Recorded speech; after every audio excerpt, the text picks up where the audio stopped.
Hello friends, welcome to the success Kendra. Friends, आपके लिए बड़ी खबर है। यहाँ पर आप देख सकते हैं, मैं बिहार पब्लिक सर्विस कमीशन यानी कि बीपीएससी के ऑफिशियल वेबसाइट पर हूँ। और देखिए फ्रेंड्स, आज डेट है 7 फरवरी 2024 और आज के डेट में देखिए 7/2/2024 के डेट में इम्पॉर्टेंट यहाँ पर नोटिस जारी किया गया है। Finally BPSC tree 3.0 official notification out हो गया है। यहाँ पर देख भी सकते हैं advertisement for the post of school teacher और vacancy 1 to 5, 6 to 8, 9 to 10th, 11 to 12 and A special school teacher for class 9 to 10 under education department. दूसरा देखिए class 1 to 5, 6 to 10, 11 to 12 under SC/ST welfare department government of Bihar. और ये advertisement number है आपका 22/2024। चलिए इसको हम लोग डाउनलोड कर लेते हैं। तो फ्रेंड्स, ये रहा ऑफिशियल नोटिफिकेशन। यहाँ पर आप देख भी सकते हैं बिहार लोक सेवा आयोग। और देखिए विज्ञापन संख्या 22/2024 शिक्षा विभाग एवं अनुसूचित जाति एवं अनुसूचित जनजाति कल्याण विभाग बिहार के अंतर्गत विद्यालय अध्यापक के पदों पर नियुक्ति हेतु सुयोग्य भारतीय उम्मीदवारों से विहित प्रपत्र में ऑनलाइन आवेदन आमंत्रित किए जाते हैं। देखिए फ्रेंड्स, यहाँ पर एक नंबर में देखिए शिक्षा विभाग के अंतर्गत प्राथमिक विद्यालय कक्षा 1 से 5, मध्य विद्यालय 6 से 8, विद्यालय अध्यापक तथा माध्यमिक कक्षा 9 से 10, विशेष विद्यालय अध्यापक 9 से 10 एवं उच्च माध्यमिक विद्यालय 11 से 12 के विद्यालय अध्यापक के पद के लिए विषयवार रिक्तियाँ जिलावार आरक्षण रोस्टर समेकित रूप से प्रशासनिक विभाग के द्वारा उपलब्ध कराए जाने के बाद आयोग के वेबसाइट पर प्रदर्शित की जाएगी। ठीक है ना। अभी जो है रिक्तियों का जो पूरा डिटेल है, कितना वैकेंसी है जिलावार अभी नहीं बताया गया है, यह आपका दिया जाएगा। उसके बाद देखिएगा यहाँ पर आप देख सकते हैं फ्रेंड्स, अभ्यर्थियों की संख्या के अनुरूप परीक्षा का संचालन एक से अधिक चरणों में आयोजित की जा सकती है।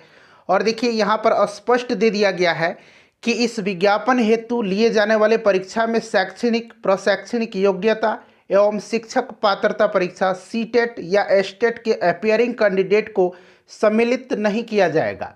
यानी कि स्पष्ट हो गया कि अपियरिंग वालों को मौका नहीं मिलेगा। चलिए उसके बाद यहाँ पर आप देख सकते हैं, आपको यहाँ पर अर्हताएँ तो पता ही है, भारत का नागरिक होना चाहिए, ये सब आपको पहले से पता है। और यहाँ पर देखिएगा कक्षा 1 से 5 के लिए सीटेट पेपर 1 अथवा बीटेट पेपर 1 आपको क्वालिफाइड होना चाहिए। 6 to 8 के लिए सीटेट पेपर 2 अथवा बीटेट पेपर 2 आपको क्वालिफाई होना चाहिए। उसके बाद कक्षा 9 से 10 के लिए आपको देखिए, और कक्षा 6 से 10 तक के अनुसूचित जाति एवं अनुसूचित जनजाति कल्याण विभाग के अध्यापकों तथा विशेष विद्यालय अध्यापकों कक्षा 9 से 10 के लिए एस्टेट पेपर 1 क्वालिफाई होना चाहिए। उसके बाद देखिएगा 11-12 के लिए आपको एवं कक्षा 6 से 10 तक अनुसूचित जाति एवं अनुसूचित जनजाति कल्याण विभाग के कंप्यूटर विषय के लिए एस्टेट पेपर 2 में उत्तीर्ण होना चाहिए। ठीक है ना। देखिए, परंतु वर्ष 2022 से पूर्व नियुक्त एवं कार्यरत शिक्षक जो दक्षता परीक्षा उत्तीर्ण होंगे के लिए पात्रता परीक्षा में उत्तीर्णता अनिवार्य नहीं होगी। अब यहाँ पर ध्यान दे दीजिएगा। चलिए उसके बाद यहाँ पर देख लीजिएगा, देखिए शिक्षा विभाग का ज्ञापनांक जो है 581 दिनांक 17/6/2023 कालोक में स्पष्ट किया जाता है कि सीटेट अभ्यर्थियों के लिए बीटेट 2017 के लिए लागू प्रावधान अनुसार सामान्य कोटि के अभ्यर्थी को न्यूनतम 60% अंक यानी कि 90, पिछड़ा वर्ग एवं अत्यंत पिछड़ा वर्ग और सामान्य कोटि की महिला उम्मीदवारों के लिए 55, ठीक है ना, यानी कि 82 अंक एवं अनुसूचित जाति अनुसूचित जनजाति के निःशक्त कोटि उम्मीदवारों के लिए 50% अंक के आधार पर उत्तीर्ण माना जाएगा। यहाँ पर दे भी दिया गया है। चलिए उसके बाद यहाँ पर आप देख सकते हैं फ्रेंड्स, अगर हम बात करें तो कक्षा 1 से 5 के लिए यहाँ पर आपका न्यूनतम 50% अंक के साथ उच्चतर माध्यमिक अथवा इसके समकक्ष तथा प्रारंभिक शिक्षा शास्त्र में 2 वर्षीय डिप्लोमा चाहे वह कोई भी नाम का दिया गया हो, ये योग्यताएं हैं। योग्यताएं आप देख लीजिएगा। लेकिन यहाँ पर आप देख लेंगे स्पष्ट यहाँ पर दिया गया है नोट में कि शिक्षा विभाग बिहार के पत्रांक 22-23 दिनांक 7/12/2023 कालोक में NIOS द्वारा प्रदत्त 18 महीने के DLED की उपाधि मान्य नहीं होगी। NIOS द्वारा जो उपाधि है आपका DLED की, वह मान्य नहीं होगी डिग्री। ठीक है ना। चलिए उसके बाद यहाँ पर देख लीजिएगा 6 से 8 के लिए योग्यता गणित एवं विज्ञान विद्यालय अध्यापक, ख में सामाजिक विज्ञान विद्यालय अध्यापक और तीसरा ग में भाषा विद्यालय अध्यापक। तो यहाँ पर सब कुछ दिया गया है। देखिए स्नातक विश्वविद्यालय अनुदान आयोग से मान्यता प्राप्त विश्वविद्यालय से प्राप्त डिग्री और प्रारंभिक शिक्षा में 2 वर्षीय डिप्लोमा चाहे वह किसी भी नाम का हो, कम से कम 50% अंकों सहित स्नातक या स्नातकोत्तर तथा बीएड अथवा यहाँ पर देखिए 50, ये सब डिग्री पहले से भी आपको पता है, ठीक है ना। जो मेन पॉइंट है वो मैं आपको फोकस कर देता हूँ जल्दी जल्दी। उसके बाद यहाँ पर देख लीजिएगा कि शिक्षा विभाग बिहार के पत्रांक 22-23 दिनांक 17/12/2023 का लोक में NIOS द्वारा प्रदत्त 18 महीने का DLED की उपाधि इसमें भी मान्य नहीं है, किसमें 6 से 8 वाले में भी। चलिए उसके बाद यहाँ पर देख लीजिएगा 9 से 10 तक और 6 से 10 तक अनुसूचित जाति अनुसूचित जनजाति कल्याण विभाग के विद्यालय अध्यापक के लिए आवश्यक शैक्षणिक योग्यता, ठीक है ना, ये उनका योग्यता है, आप पढ़ भी सकते हैं। चलिए नोटिफिकेशन आप लोग डाउनलोड कर लीजिएगा। चलिए उसके बाद यहाँ पर आइए, नीचे मैं आपको दिखा देता हूँ। चलिए यहाँ पर जितने भी इम्पोर्टेंट जो पॉइंट्स हैं मैं आपको बताते चल रहा हूँ, ठीक है ना फ्रेंड्स। भाषा का यहाँ पर सब्जेक्ट का कॉम्बिनेशन भी दिया गया है। शिक्षा विभाग एवं अनुसूचित जाति अनुसूचित जनजाति कल्याण विभाग के कक्षा 11 से 12, ठीक है ना, तक के विद्यालय के अध्यापक के पद की नियुक्ति हेतु यहाँ पर विषय जो है दिया भी गया है फिजिक्स, आपका subject for post graduate physics, electronics, applied physics, nuclear physics, ठीक है ना। केमिस्ट्री का उसी प्रकार से केमिस्ट्री, बायोकेमिस्ट्री, इकोनॉमिक्स का economics, applied economics, business economics, ये सब आप देख सकते हैं। चलिए उसके बाद देखिएगा कि 10 में कंप्यूटर विज्ञान विषय के लिए विद्यालय अध्यापक के लिए आवश्यक शैक्षणिक योग्यता ये दिया गया है, ठीक है ना। चलिए उसके बाद यहाँ पर देख लीजिएगा, यहाँ पर देखिए कंप्यूटर विज्ञान विषय में अभ्यर्थियों के लिए BEd की योग्यता अनिवार्य नहीं है। जो कंप्यूटर विज्ञान के छात्र हैं, ठीक है ना, उनके लिए BEd की डिग्री जो है अनिवार्य नहीं है। उसके बाद यहाँ पर आप देख सकते हैं फ्रेंड्स, आगे मैं आपको दिखा देता हूँ। अब यहाँ पर आप देख लीजिए ये जो न्यूनतम, हाँ पहले ये आप देख लीजिए। सबसे पहले आप क्या देख लीजिए, पहले यहाँ पर जो उम्र सीमा है यहाँ पर मैं आपको दिखा देता हूँ। देखिए आयु सीमा क्या रखा गया है, इसका कट ऑफ डेट 1/8/2023 रखा गया है, 1/8/2023, ठीक है ना, उम्र सीमा का कट ऑफ डेट। उसके बाद कह रहा है कि कक्षा 1 से 5 और शिक्षा विभाग के मध्य विद्यालय 6 से 8 के अध्यापक के लिए कट ऑफ तिथि 1/8/2023 को अभ्यर्थी की न्यूनतम आयु 18 वर्ष, ठीक है ना, 1/8/2023 तक।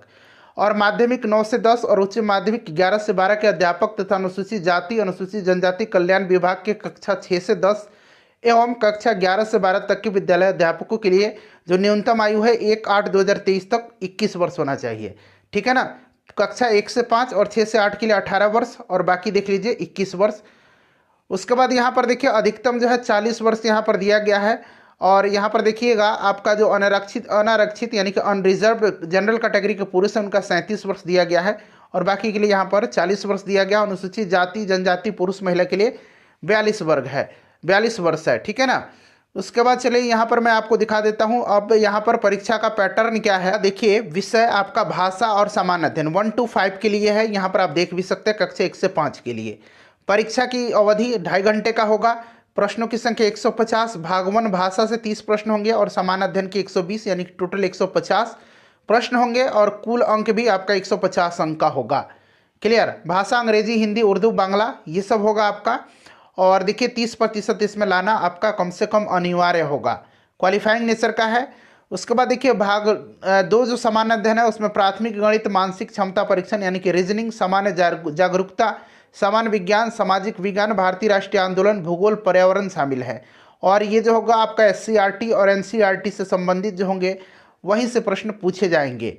चलिए उसके बाद देखिएगा 6 से 8 के लिए है ये आपका, ये भी आपका कितना होगा 150 क्वेश्चन होगा, 2.5 घंटे का 150 अंक होगा और इसमें एक भाषा होगा। भाषा का भाग 1 में आपका 30 क्वेश्चन होगा, भाग 2 में आपका सामान्य अध्ययन जिसमें कि आपका जनरल मैथ होगा, साइंस होगा, उसके बाद history, polity, geography, current affairs ये सब होगा आपका 40 अंक का और 80 अंक आपका होगा विषय का। तो इस तरह से आपका यहाँ पर देख लीजिएगा 150 अंक का होगा। यहाँ पर देख लीजिएगा सामान्य अध्ययन का होगा, प्राथमिक गणित, सामान्य जागरूकता, सामान्य विज्ञान, भारतीय राष्ट्रीय आंदोलन एवं भूगोल शामिल है इसमें।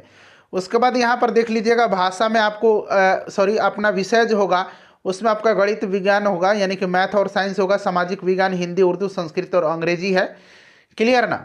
अब यहाँ पर देख लीजिएगा उसी प्रकार से यहाँ पर आप कक्षा 9 से 10 के लिए 150 का क्वेश्चन होगा, 2.5 घंटे, 150 अंक होगा। उसी प्रकार से भाषा 30 अंक होगा, सामान्य अध्ययन 40 जिसमें कि general math, science, GK GS होगा, पूछा जाएगा सबके लिए और विषय का आपका 80 नंबर होगा, ठीक है ना।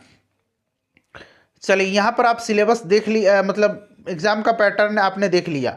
और भाषा वन जो है यहाँ पर देख लीजिए, भाषा का भाग वन जो है ये क्वालिफाइंग है, ध्यान रखिएगा। निगेटिव मार्किंग यहाँ पर नहीं होगा, प्रत्येक गलत उत्तर के लिए ऋणात्मक अंक नहीं होगा, निगेटिव मार्किंग नहीं है, इस चीज़ को आप ध्यान रखिएगा।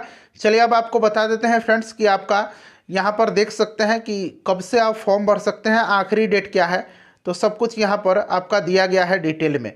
यहाँ पर आप देख लीजिएगा कि रजिस्ट्रेशन एवं भुगतान प्रारंभ करने की तिथि आपका 10/2/2024 से 23/2/2024 तक, और विलंब शुल्क के साथ रजिस्ट्रेशन और भुगतान की अंतिम तिथि 25/2/2024 है। ऑनलाइन आवेदन प्रारंभ करने की तिथि 10/2/2024 है, और ऑनलाइन आवेदन भरने की अंतिम तिथि जो है ये आपको 25/2/2024 है। और यहाँ पर लिख दिया गया है अविस्तारणीय, यानी कि इसको विस्तार नहीं किया जाएगा, ये आपका आखिरी डेट होगा और इससे पहले आपको भर लेना है, फिर से मौका आपको नहीं दिया जाएगा। फ्रेंड्स प्लीज़ शेयर करिएगा वीडियो को ज़्यादा से ज़्यादा। और क्लासेज स्टार्ट हैं। आधुनिक भारत का मैराथन मैंने 3 घंटे का कराया हुआ है, बिहार का इतिहास मैंने करा दिया है, ट्री 2.0 में बीपीएससी ट्री 2.0 में जो करंट अफेयर्स के प्रश्न पूछे गए थे उनको मैंने आपको कराया हुआ है। देखिए तैयारी कराई जाएगी बेहतरीन तरीके से। चैनल को सब्सक्राइब कर लीजिए और जो बगल में बेल आइकन है उसको जरूर दबा लीजिएगा। और देखिए ऑनलाइन आवेदन पत्र में प्राथमिक और माध्यमिक विद्यालय के लिए सीटेट उत्तीर्ण उम्मीदवार प्रमाण पत्र का अंक पत्र या ये सब जो है सीरियल नंबर ये सब आपको भरना है वहाँ पर, ठीक है ना। एक बार नोटिफिकेशन को डिटेल पढ़िए फिर फॉर्म फिलअप करिए।